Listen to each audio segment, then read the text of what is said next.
This podcast is sponsored by nobody. Hey dudes, welcome to Splat from the Past, the only 80s themed horror sci-fi show where things can get totally radical.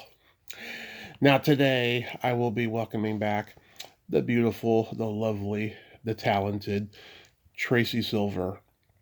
And you may remember Tracy. She was in the 1985 cult classic Fast Forward. Last time we talked was back in 2020, and I'm having her back on today. We are going to nerd out on the entertainment of our youth, talking about film, television, and music from childhood. And it's going to be great to catch up with her. I am so looking forward to it.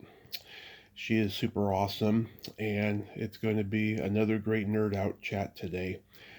And I hope you all had a wonderful Easter. Hope you got your Cadbury eggs, white chocolate rabbits, and spent some quality time with family. It was our first Easter without a honey ham this year due to the tariff situation with honey hams. 60 fucking dollars highway robbery. But it was a nice one, a nice Easter, and I am blessed and I cannot complain. So yeah, here is my new interview with Tracy Silver.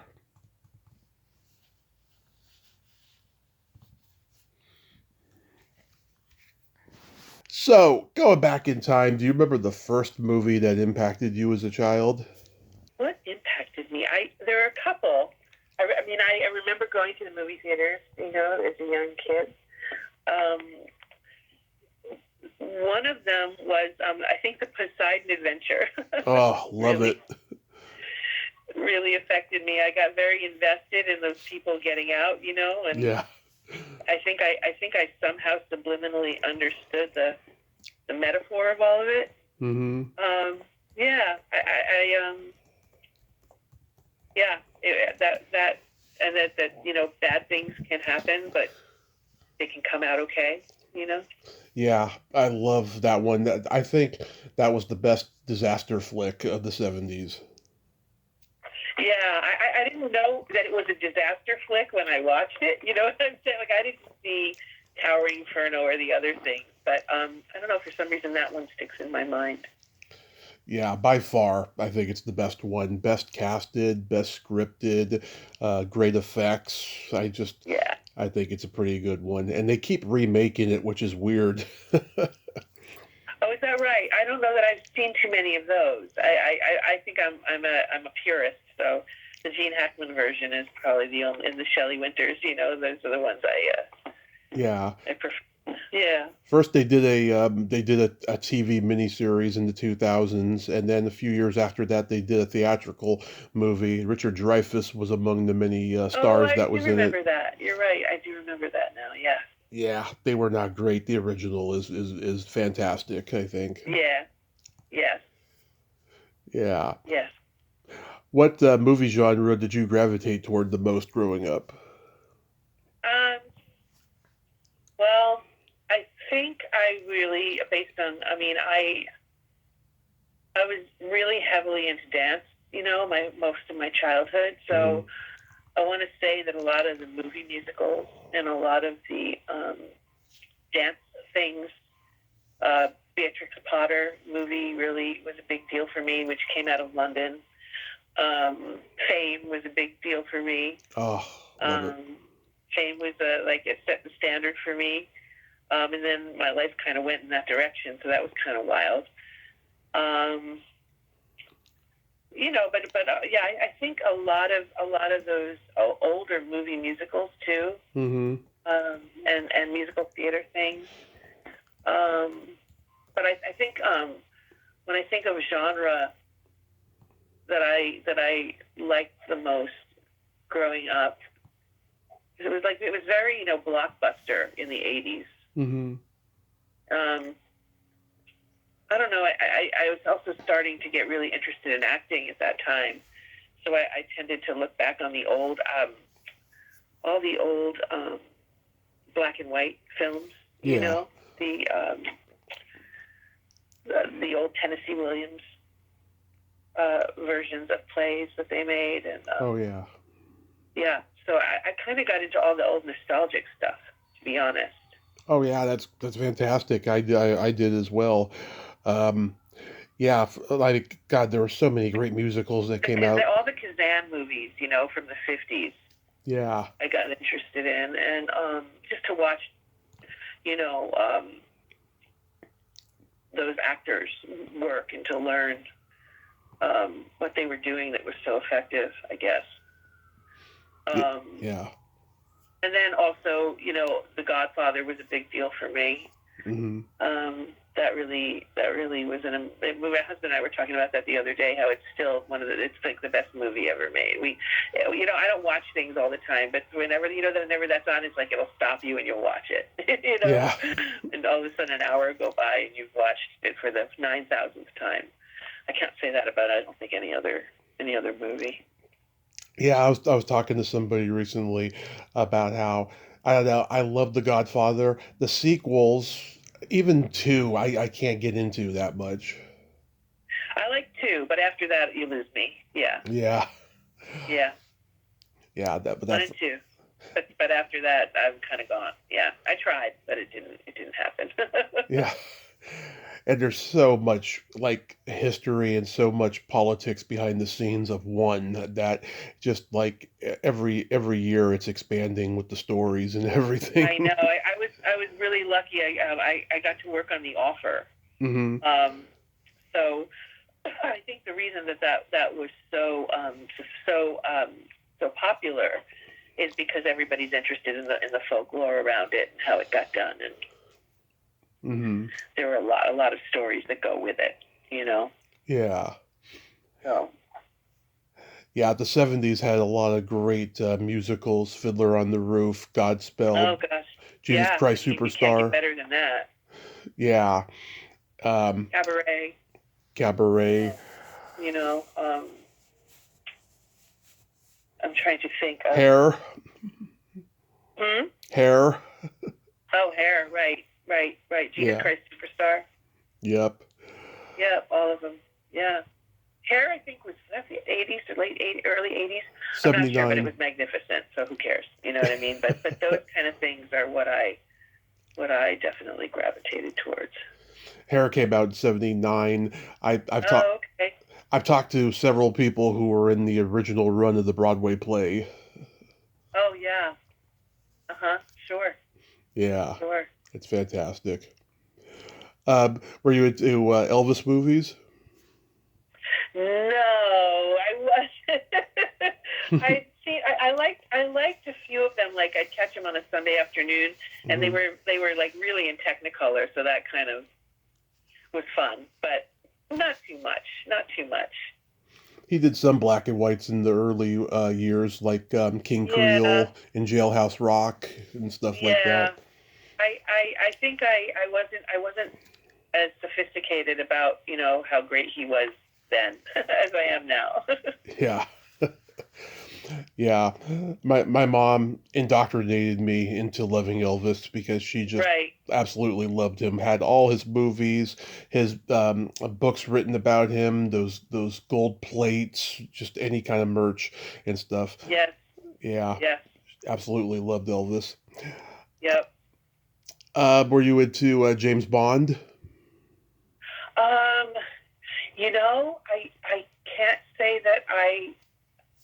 I can't say that I was into the whole thing.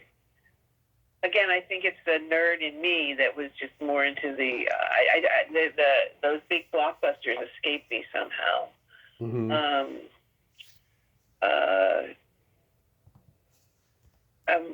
I think I probably should like watch them all now. Oh yeah, they're You know, great. They're great. just being a mature female and going, oh, this is the whole connection. I was looking yesterday at something where it said, Judi Dench played one of the femme fatales in one of the later movies. I thought I really need to look at that. Yeah. Kind of interested in that whole thing. So I was thinking of that yesterday. So that's kind of funny. They're great. They got a little too serious by the 90s. My dad took me to see GoldenEye, and we left after about a half an hour. It just was not entertaining like the old ones were. Right. Yeah, the franchise had a lot of like issues. I think with I remember with with the new Bond, and every time they had to change it was always a thing, and Hmm. they never. I don't think they ever really got on the ride they were on for a minute. With Yeah. Yeah, it was. um Yeah, before the internet, it was just like a Star Wars tradition in that everyone looked forward to the next one coming out, every other year, right, you know? right, Yeah. right, yes, And of course, there was a zillion rip-offs like Dean Martin doing the Matt Helm movies and Michael Caine doing the Harry Palmer movies. right. Yeah. I think also too that they're in the '70s. I just watched this great documentary about vigilante movies of the '70s Yeah. and why they were made and how come they were so popular. And when you think about Vietnam and just all the things that were going on in the country, um, all of those movies, Serpico and All the Charles Bronson stuff. all the vigilante stuff was Yeah. just in answer to the fact that people were sick and tired of the status quo and what was sufficing as leadership, and it was Yeah. the answer to let's just burn it all down. And so I remember seeing those kind of movies and not knowing what they were then, but like having a way bigger respect for them now. I think that's why the movies that did so well this season. It's the same kind of lore. Yeah. Uh, Yeah, that's why during the Vietnam era, there were all these movies where guys were taking matters into their own hands, and yep. not just the vigilante movies, but movies like One Flew Over the Cuckoo's Nest and Right. uh, God, so many. The anti-hero movies is what they called Right. them. Yeah, Right. Yeah. Exactly. Exactly. I Exactly. I know we don't see those kind of movies anymore, unfortunately. No. Well, One Battle After Another was pretty good in that way, and I think Sinners does that too. Okay. Yeah, it was a magical time for filmmaking, and it wasn't necessarily hung up on the capitalism that Hollywood is today. Back then, just, people were just green lighting, one movie after another, and they didn't care necessarily of what it was about, they were just putting it out. Yeah, it was a different criteria, I think, Hmm. and the numbers were different, and people were different, and what people defined entertainment as was different, and yeah. Yeah. What did you like for comedy movies? Let me think. I liked. Well, I think the horror genre too for me was fun. Oh, I didn't I know like you were into horror. I am too. I like being scared. Mhm. I needed the Yeah. adrenaline rush or something. But I just remember like The Shining was one of my favorite movies ever. Still Oh, is. that was the first horror movie my parents ever showed me. I was like a year old at the time. Oh Um, God. we got HBO for the first time in the summer of '84, and they were playing Uh that huh. movie every other night. And my parents didn't like horror necessarily, but they loved Jack Nicholson, so Right. we were just always watching it, and it just scared the shit out of me. Yeah. Rosemary's Baby's another one. Yeah, Yeah. best. The Exorcist. So, but yeah. When I think of comedies, like I think it's so funny. I remember going to see the Bill Cosby and Sidney Poitier movies for comedies in the '70s. That's what I remember. Oh yeah, when you worked with Sydney, did you ask him about those? I didn't. I didn't because I didn't want to be disrespectful about age. I didn't bring it up. I also didn't like. I was kind of more interested in like Who's Coming to Dinner and To Serve with Love than I was with the other stuff. To be fair, Of so course. I didn't really question him about the Bill Cosby years.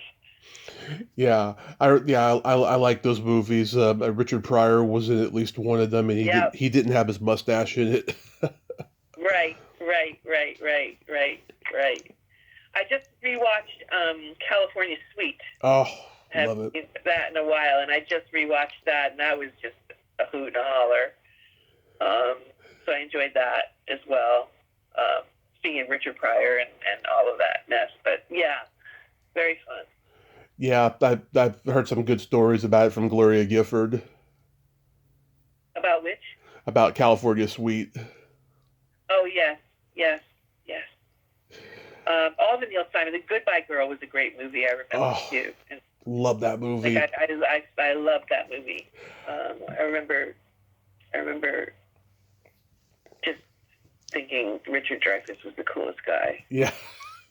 My favorite is the Sunshine Boys because I love old Borscht Belt comedy, and Right, right. Neil Simon started out, writing comedy for Sid Caesar and all the old Yes, comedians, and so I just love how, and he did this in all of his plays. I love how he just puts one-liner wisecracks in everybody's mouths, you know, yes, yes. like The Odd Absolutely. Couple and stuff. Yeah, those are all great. Were you into Mel Brooks? Um, I liked him. I like him more now. I laugh hard now Hmm. because it's so irreverent, you know. Yeah. Then I don't know if I was truly appreciative, but now Yeah. I laugh a lot. Yeah, I saw the documentary about him on HBO. It's pretty good. Yeah, we just saw it too. It's amazing, right? Yeah, Amazing man. I think he's being a little modest though when he says that he didn't have a plan, and yeah, a lot of people say that he was kind of Sid Caesar's hanger on who just got lucky and became an iconic star and stuff. But I don't know. I just think that he thinks everything out so well.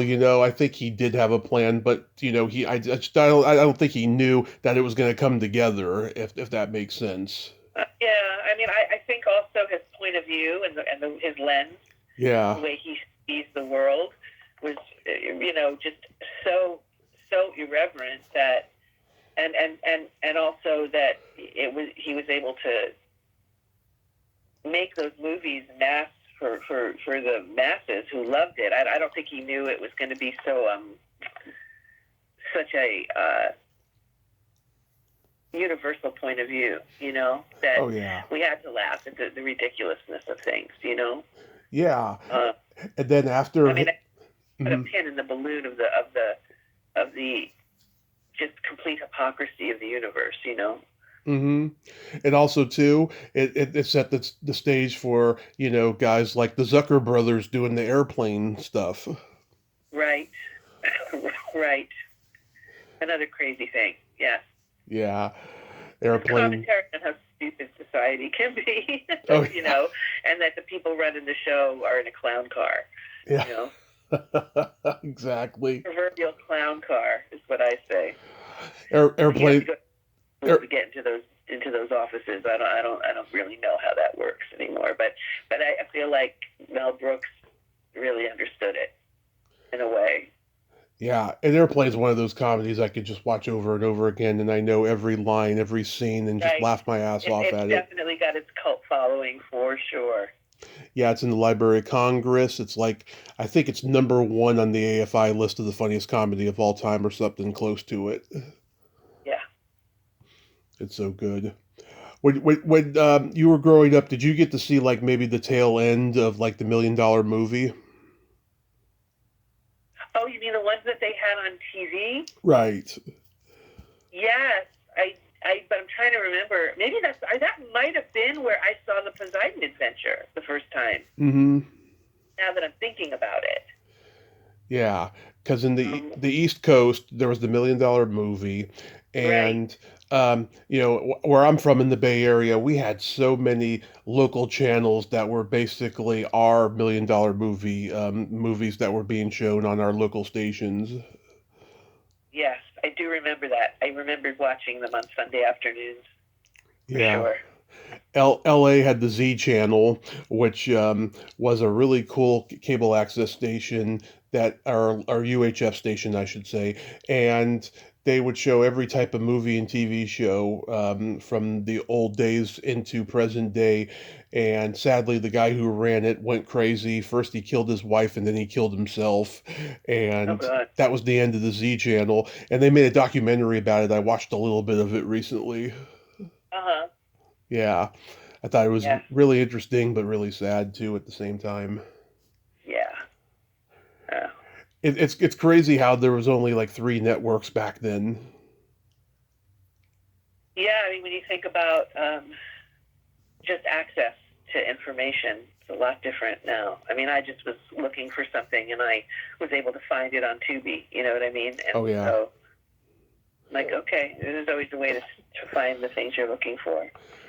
So, I've become a Tubi-holic in the last year and a half. I'm just obsessed yeah. with it. I find things that I haven't seen in decades on there sometimes. Right. Yes, I am. I watched. What did I watch yesterday? Just because I saw it and I was like, oh, I forgot about this movie. Remains of the Day. Oh yeah, it's a good one. Yeah.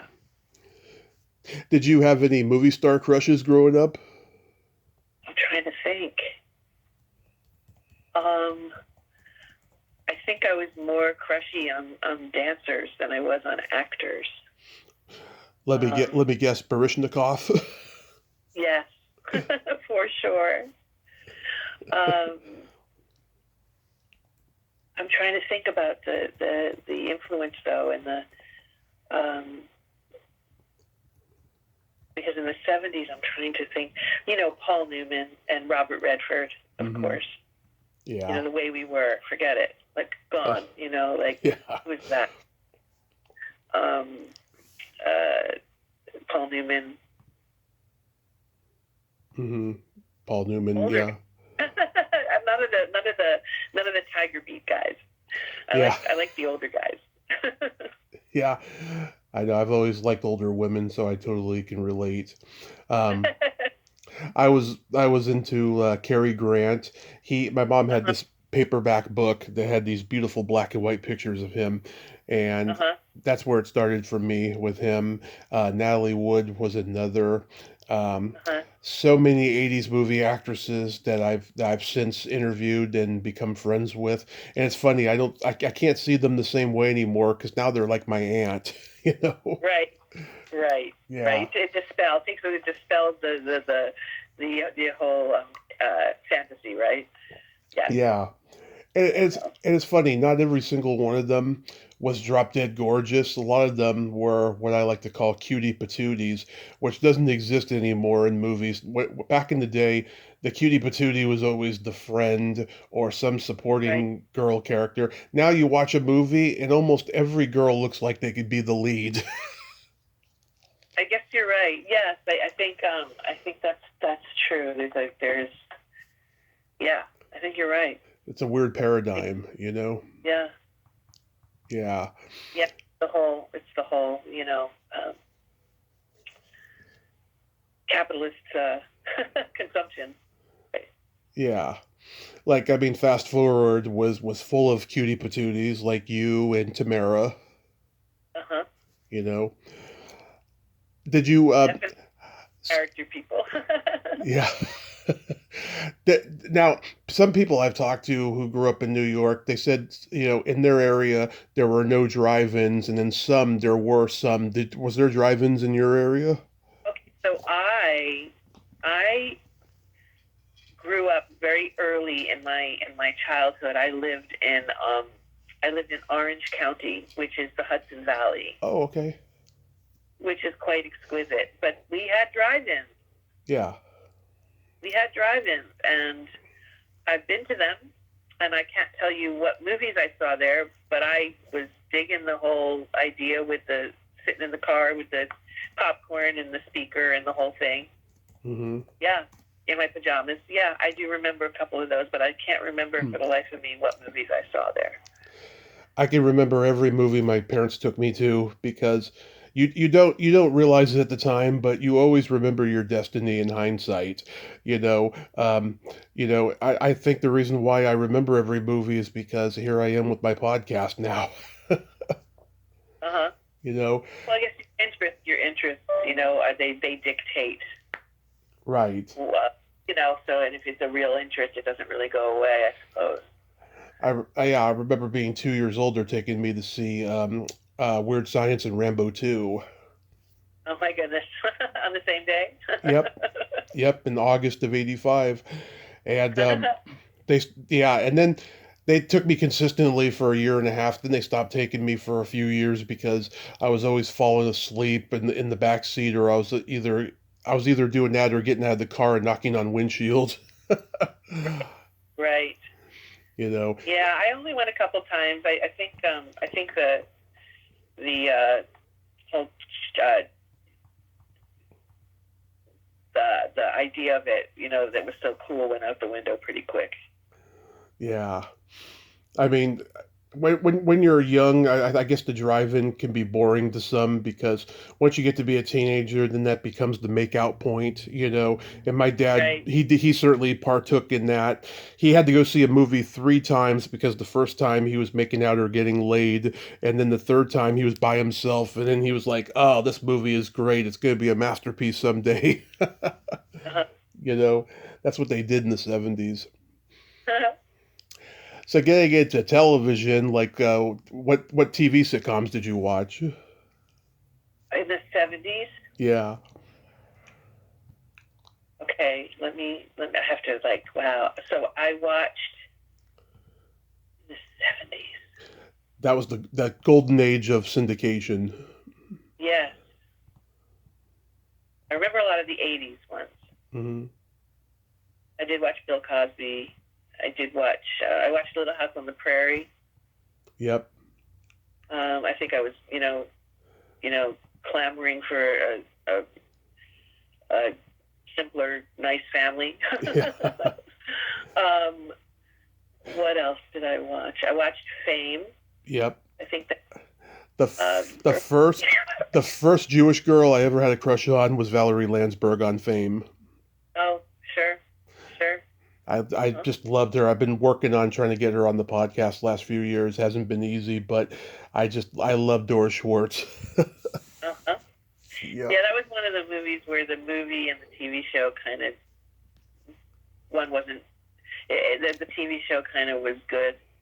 Well, I I movie, think but it was, it served the purpose. the first 2 seasons I love, and then after that the show fell apart, in my opinion. That's probably true. That's probably true.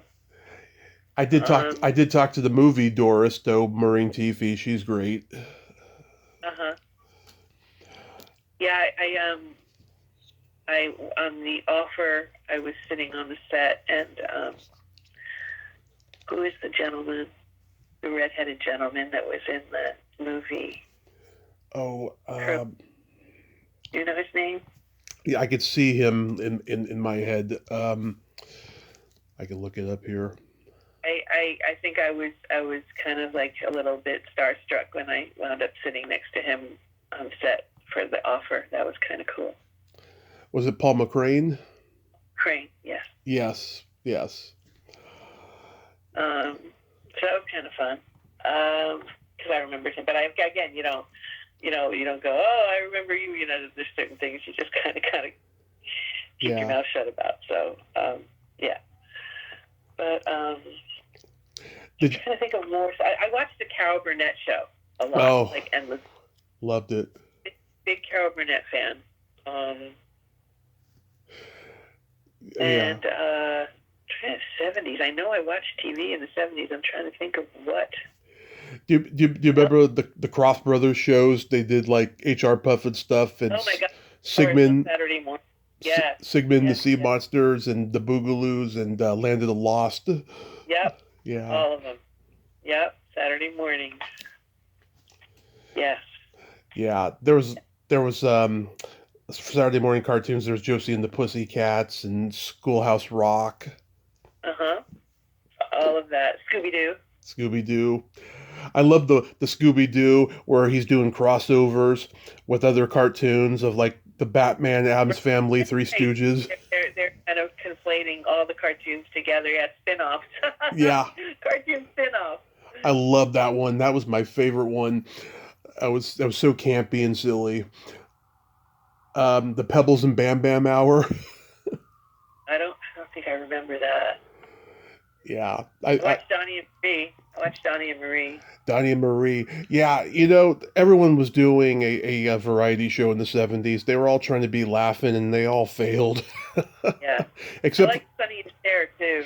I Son- thought they were badass. Sonny and Cher had the best one, I think.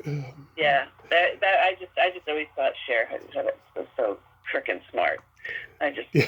totally thought she was badass. Yeah, I still do. Yeah, I remember one time Sonny was like, Cher hair is a sex symbol. If she took her clothes off right now, everyone would go gaga. But if I took my clothes off, what would you see? And Cher says, a short, naked Italian. Yeah, she's hilarious. There was the Bay City Rollers and Sha Na Na. They all had variety shows. That's right, Sha Na Na. I remember that. Bay City Rollers, I don't remember, but I should. Hmm. Um, but I do remember Sha Na Na. Yeah, it's funny. I've talked to people who had encounters with them to be on their show or something, and it's so funny to me because most people today don't even remember Sha Na Na. Right. Yeah, kids don't. Yeah. Yeah. Yeah. Did you watch? Well, it was in syndication probably by the time you came of age, but Batman. I did watch Batman in syndication. I watched it when I got home from school at 4:00 in the afternoons. Hmm. And I used to watch Batman. What else was on with that? Get Smart was on then in syndication. Get Smart. Uh, Yeah. Yeah. That was that. I Love Lucy was in syndication then. I Love Lucy. God, I own episodes on VHS. I just love that show, and I got to meet Little Ricky last year at the Hollywood show, Uh-huh. and I got to interview Lucy Arnaz. She was my 2400th guest last year, Oh, wow. and it was wonderful. Yeah, I can pop in any episode and just laugh. It's just that show will always hold up. Yes, I agree. I agree. It was such a great show. The Twilight Zone. Hit or miss for me. Sometimes I would be into it and sometimes not. Sometimes I couldn't, it was too cryptic and I didn't get it. I probably needed a little more spoon-fed information at that time. But I did watch it. Yeah, I did watch some of it. They were scary, and they do hold up as scary. There was a fit. They hold up. No, when I watch them now as an adult, I'm like, oh, this is smart, But Yeah. when I was young, a lot of it escaped me.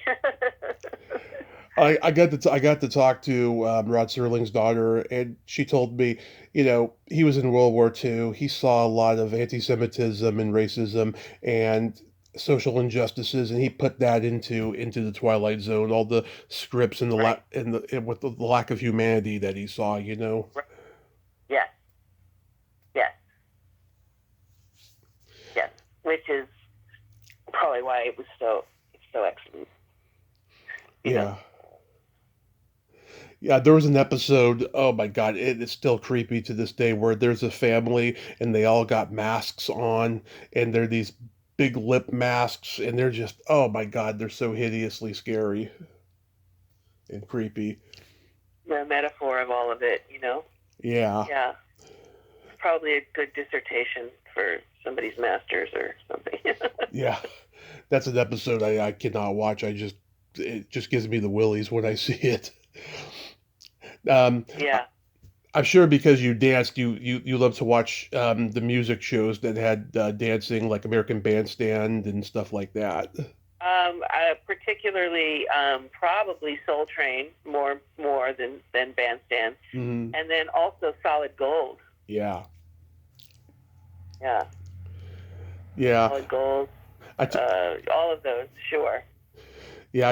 I talked to a dancer on Solid Gold. She said it was not a happy experience for her. Who did you speak to? I know. Oh, Lucinda Dickey? Oh, okay. I'm not familiar, but Yeah, we're doing good. from the Break-In movies. Uh-huh. Yeah, she said, yeah, it wasn't one of her favorite experiences. It got her foot in the door, but there was a lot of pressure on that show.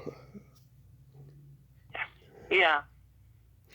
There was, let's see, Midnight Special, Don Kirshner's rock concert.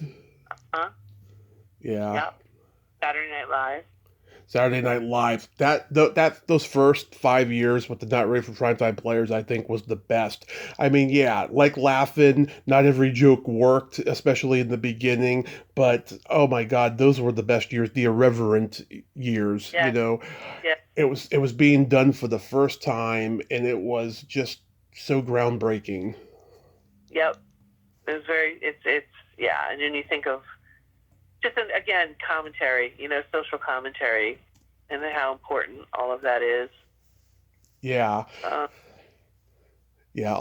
Also SCTV.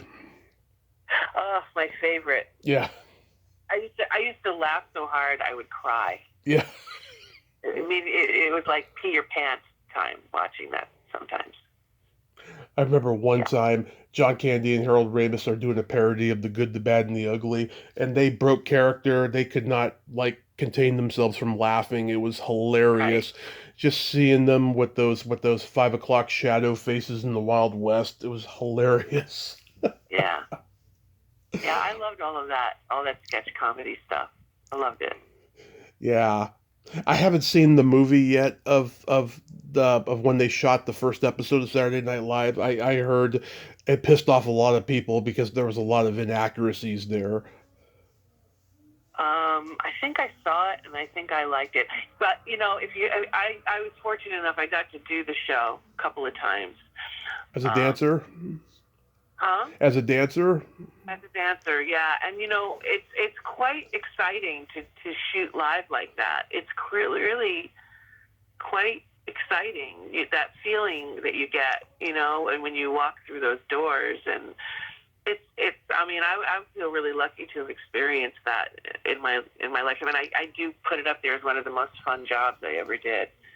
And it just was. It was like Hmm. we didn't have a rehearsal space. We rehearsed in the conference room. It was Hmm. so. Pat Birch calling me up and saying, "What are you doing later?" And then it was fun because I was able to do the thing and then get home and watch the end of it on Yeah. TV because I would walk from the studio to my apartment on Ninth Avenue. So that was kind of fun to be. It was just I look at that very fondly, to be honest. Oh yeah, I heard Eddie Murphy used to do that. He used to rush home after doing it so he could see himself. you know? Oh well, yeah, I'm not probably the second airing or something. Yeah. If they had, then yeah, this was no, but I would get home in time for the same episode. Yeah. Like I would do the thing, and then I would go home, and I would watch, and I would get home just in time to watch maybe the last thing, and then the bows at the end. Yeah. Do you remember who the cast was? Um, trying to I did one with Paul Schaefer, Okay, so that was and then I also I got to do one where it was Bruce Hornsby in the Range. oh, Uh, yes. And I remember in rehearsal, I got to hear Mandolin Rain the first time, sitting on the piano with him playing it. I hear it in my mom's And car whenever she's driving me. yeah, crazy. I was just and every time I hear it now, I'm 20 years old. I'm like, oh Wow. my God. Yeah, Yeah. I remember he hosted Saturday Night Live and Bruce Hornsby was the musical guest. That was like late 86, early 87, somewhere around there. Yeah, when that was That sounds right. That sounds right because I moved to LA in '89. So that sounds about right. yeah, cuz Lauren had come back in 85 and it was kind of a clusterfuck disaster when he came back because he had Anthony Michael Hall and Robert Downey Jr. and Randy Quaid in the cast. I mean, you're like, "Oh my God, Yeah. how did he come up with that?" you know? Yeah.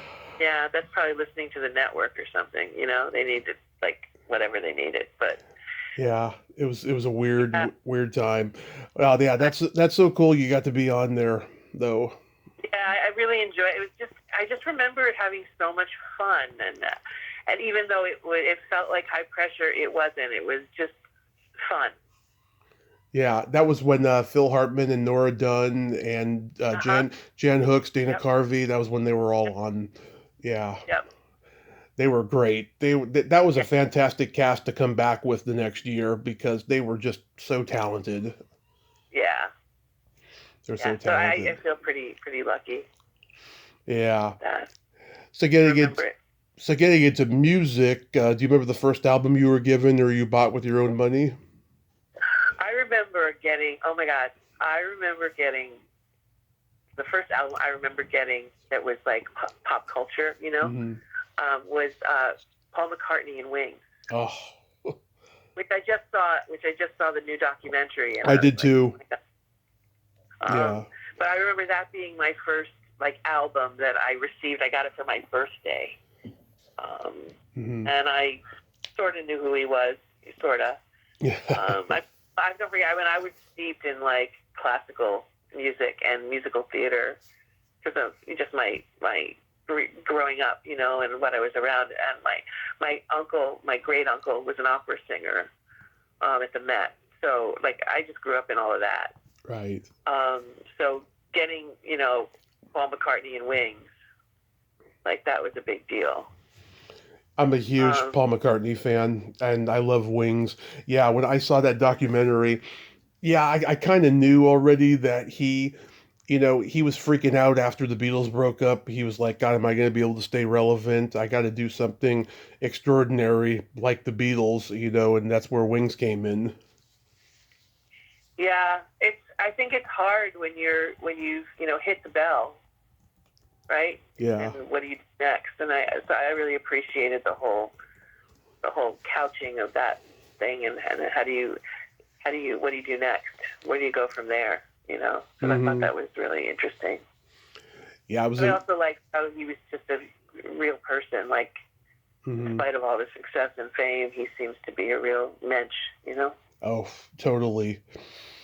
Yeah, I mean, my dad had a rock band when I was a kid, and he had everything on vinyl: Beatles, Rolling Stones, Beach Boys, Carole Uh-huh. King's Tapestry, Tom Petty and the Yep. Heartbreakers, The Cars, Yep. Fleetwood Mac, Rod Stewart, lots of good stuff. Yep. Yep.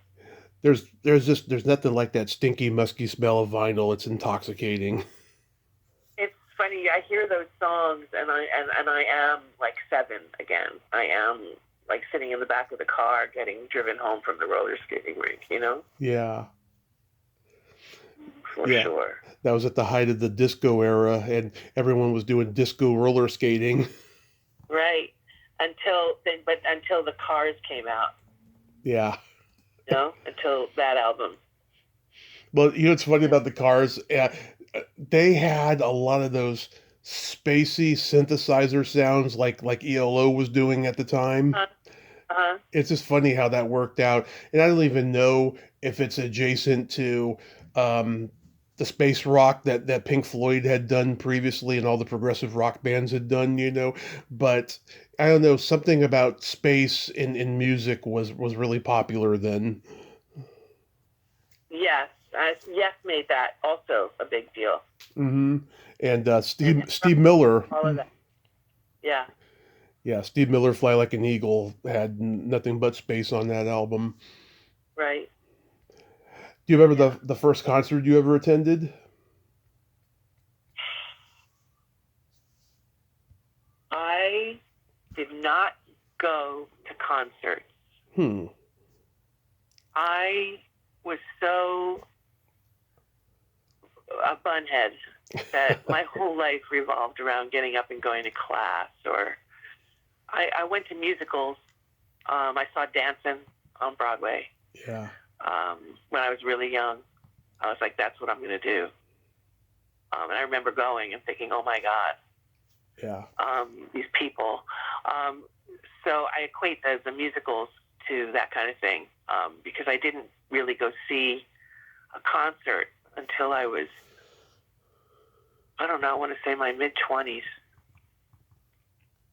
which is very disturbing. I mean, I wish I could have gone to see a lot of things, a lot of bands. Yeah, we're all late bloomers in I was various late ways. bloomer. I mean, like I've seen, like, I'm such a bore. I saw Nancy Griffith in concert. She was wonderful, but that was like when I was 25, you know? Mm-hmm. I saw, yeah, I'm going to bore you with that. Like, I saw Nancy Wilson at the Blue Note, so that's different than what you're talking about. But I like I did see Nancy Nancy Wilson at the Blue Note. I like Heart. Yeah. No, that's not boring. That's fantastic. No, it's not Heart. No. It's Nancy Yeah. Wilson, the jazz singer, Nancy Wilson. Oh, okay. I get it now. At Nancy Wilson. I like the other Nancy Wilson than Heart too, but I just didn't. The rock thing evaded me. It didn't evade me in my life. Like I'm like a big Who fan and a Zeppelin fan, and Yeah. totally into Pink Floyd and all that drug music, you know. Yeah. But and yes, and all of those things in my teens, I want to say late junior high, like maybe like 14, it all started to come. But I didn't go to concerts at that point because, you know, you got to get up and go to class the next day. Yeah. Yeah. I saw the Monkees when I was 14. My dad took me to see them. They were playing at Candlestick Park in San Francisco before a Giants game, and it was just the three of them. Michael Nesmith wasn't there, and they did 10 songs or something, and then they drove off the field in the Cadillac. It was priceless. We were just watching something where we saw, I can't remember if it was just a montage of them or something, but it had to do with history. They were badass. Yeah. Monkeys. Yeah, because Were. you know, there was a scandal that they didn't play their instruments and so forth. Then they learned how to play instruments by the third album, and they were great at it, you know? Yeah. Yeah. The whole thing for the cart before the horse in Hollywood, right? Yeah. But also the humor and the smartness that they had around what they were doing was like preemptive to MTV. I mean, when you think about it, they were designed in a certain way, I feel like. Well, I interviewed the bass player for the Lovin' Spoonful, and he told me, what's his name, Bert Schneider, who created the Monkees, he wanted to do a series centered around the Lovin' Spoonful. Well, they didn't want to live in L.A. They wanted to stay in New York. So he says, okay, then we'll create a band, and then that's where the Monkees came in. Oh, wow. Yeah. That's cool. Uh-huh. It's funny how that works. It's just like with the Partridge Family. They wanted the Cowsills. The Cowsills didn't want to do a series, so the Partridge Family came. Right. Well, I guess when somebody has the idea, right, the content gets fulfilled. Yeah. Yeah. And I saw Alice Cooper. God, he's a showman. He's vaudeville, that guy. The way he puts on a rock show. Yeah, I've been to great concerts. I've seen Aerosmith. I saw Rush on what I thought was going to be their farewell tour in 2015. I wish they had left it alone there. They're going to be touring this summer. I've seen The Who live with just Roger and Pete. They still sounded great. I've been to a lot of great bands. Joe Walsh opened for Bad Company. Wow. Yeah. I saw Van Halen with David Lee Roth in 2012. Oh wow, yeah, you're like in it. Yeah, I'm very familiar with all that music, you know, from junior high and the '80s and high school. I just didn't make my way to see them live. Yeah, and the funny thing is, Van Halen had Kool and the Gang open for them, and I was like, "What?" Yeah, I mean, I do know that David Lee Roth loves R&B and he supports R&B bands, but I was like, "Wow, they couldn't get another hard rock band to open." Funny. It was hilarious. Do you remember your first makeout song? I'm thinking.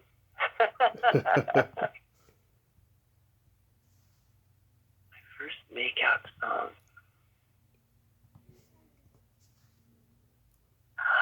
I want to say, oh my God, you're taking me back now. It wasn't really making out. It was the first time a guy put his arm around me at a school dance. I want to say it's that song, Reminiscing. Oh, is that the Little River Band? Yes. Yes. Yes. Friday night, I was late, I was walking you home, we walked down to the gate, I was dreaming of the night. Yeah, that one. Yeah. They have that new term now, yacht rock. I hate that term. What's that? I don't know that term. Yeah, bands like Little River Band, Air Supply, they're called yacht rock now. It's like soft rock, easy listening. It's Or like, like Bread. Remember Bread? yep, Seals and Crofts. yep, Seals and Croft, England Dan and John Ford Corley. Yep. All of that. Yeah, my dad had those albums. My mom was Yep. more into it. My dad liked a couple of the songs, but yeah, I mean that was what they call nowadays yacht rock, and I reject that term. Yeah. I was a big Billy Joel fan. Yeah, I love Billy Joel too. Uh, I saw that documentary, and I liked it, but I wanted to hear more deeply personal stuff. It's like we know everything about the albums. It's like, can we have some new stuff, you know? yeah, but you know what I thought was interesting about that is that he could only do what he did, and he never questioned it, and he did it. He did it, come rain or come shine, you know. Yeah. And I think that it's just a testament to when you really are an artist, you just do your work, and that's it. And he just never stopped doing his work, never. Yeah, always And working at it. I feel like that, you know, is a lesson and I don't think he did it to be as famous and successful as he is. I think he did it because he had to do it, and that was it. And however it turned out was fine. He was going to do it anyway, whether he was Billy Joel or not, you know. Yeah. And also he's like me in that, I hate being told what to do, and like I do it, if I know I'm not hurting anybody and I'm benefiting myself, I go and I do it, Yeah. when I started this podcast, I had my naysayers. Fortunately, it wasn't my family. My family was very supportive of it, but there was like, people going, "Oh, why do you want to do that?" And stupid shit like that. And I went and I did it, and here I am. That's right. That's right. You just have to say yes, you know. That's all. You just have to say yes. And also do it because you love it, not because of the success you're going to gain from it, you know, to do things because you love it. Right. And you want that because it's going to bring you some kind of fame or fortune.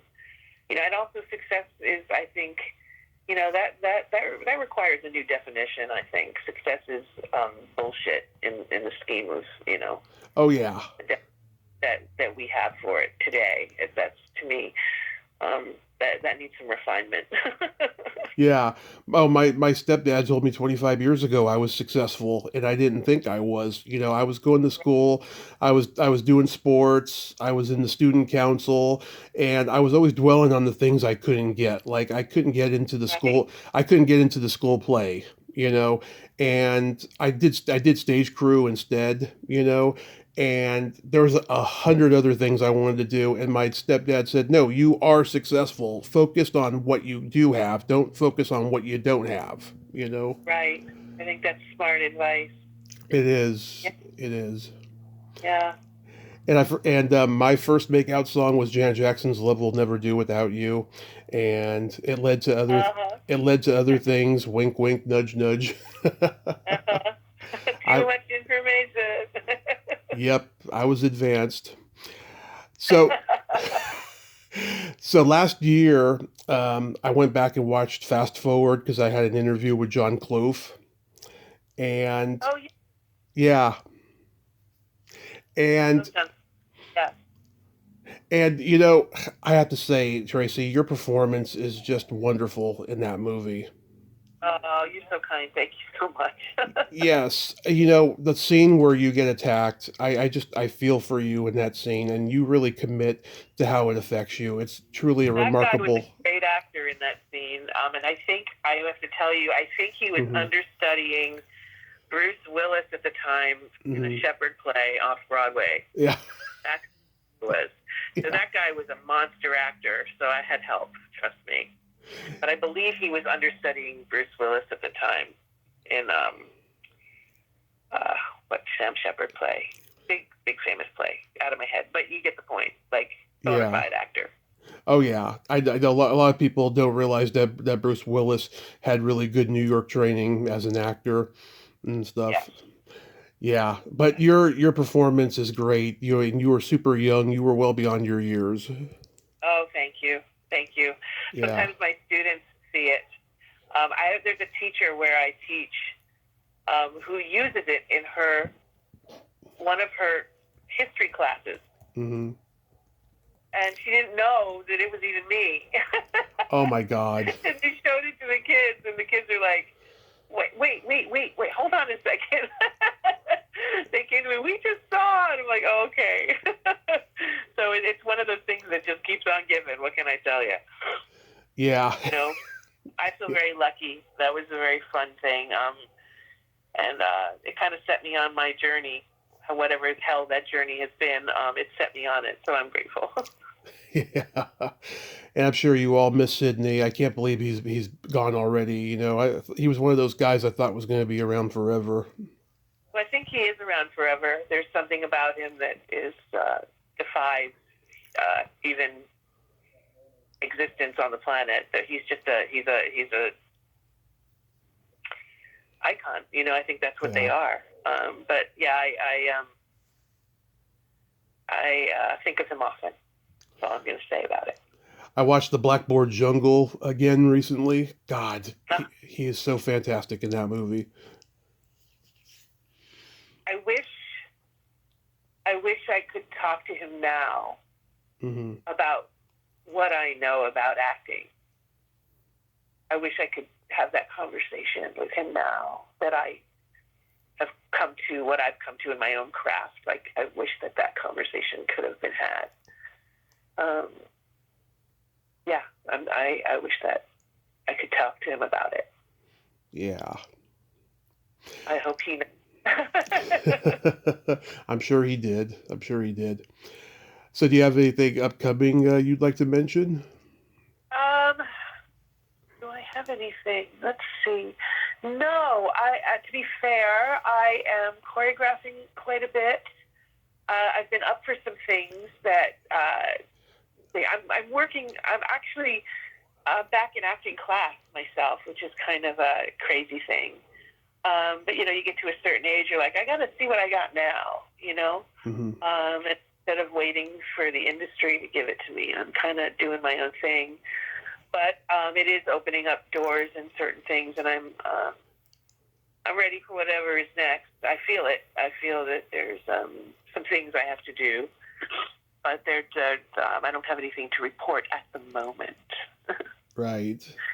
But you still enjoy teaching, right? I love teaching. I kind of cross-pollinate with many different disciplines now, so it's not just dance, which is good. I choreograph and direct quite a bit. And I'm also writing a project right now. Beautiful. That is for me and for 6 other women in relation to our mothers. Oh, love it. You guess. So that came out of my own personal circumstance and venting to some people that I had them hysterical on the floor, and then I said one thing, and we all burst into tears, and I was like, oh, this is a thing. So that's kind of what I'm doing right now. I'm kind of creating a lot of stuff right now. I'm also working on a full-length piece, ballet, of Led Zeppelin music, just that could interest you too, 1970s situation. But yeah, so I'm got my hands in a lot of pies at the moment. Yeah. And hopefully I'll book an acting job so I can rest.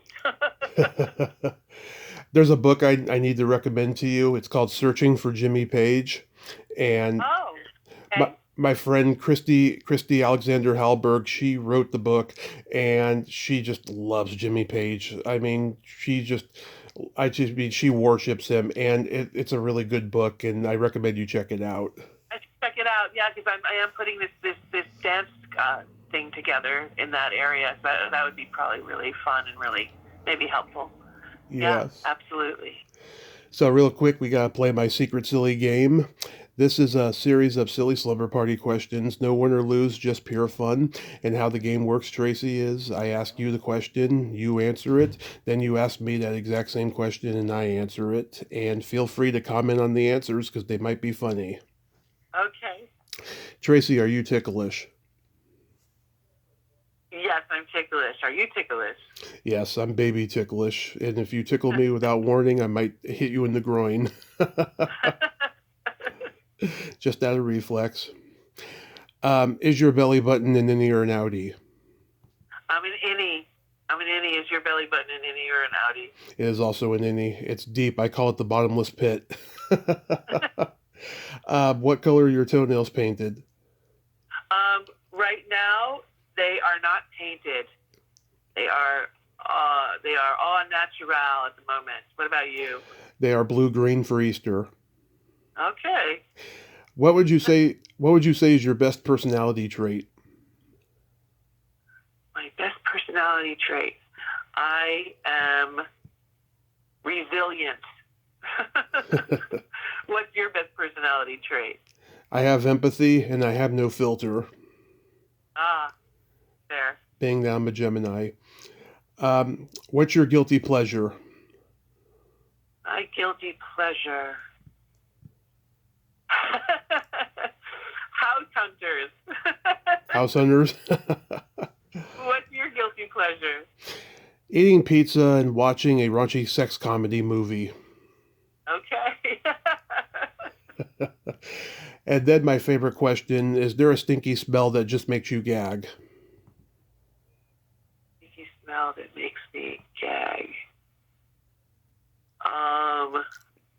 Probably the pee in the subway is not a good thing. That's a very New York answer. Yeah. What about you?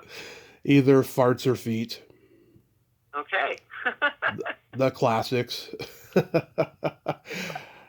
Tracy, thank you so much for coming back on and You're nerding welcome. out with Thank me you, today. Tommy. It's a pleasure. Yes, I hope it was as good for you as it was for me. And I said it before, I'll say it again. You are a treasure. Oh, you're sweet. Thank you so much. I appreciate you. Thank you. Yes, have a great day and be safe. You too. All Thank right, you. Tommy. Take care. Bye-bye. Well, there you have it. Tracy Silver, ain't she a sweetheart? Oh my God, I just love her energy, and I love her deep passion for what she was talking about. She's a very deep thinker, and I'm so glad that we got to talk again today. She is just wonderful, and her performance is great in Fast Forward. Go watch it if you haven't seen that 80s movie classic. There's so much more to it than the dancing. The performances are great, and Tracy is certainly great in it. Well, until next time, this is Tommy Throwback Kovac saying there's no shame in living in the past because the present sucks. Liar, dudes!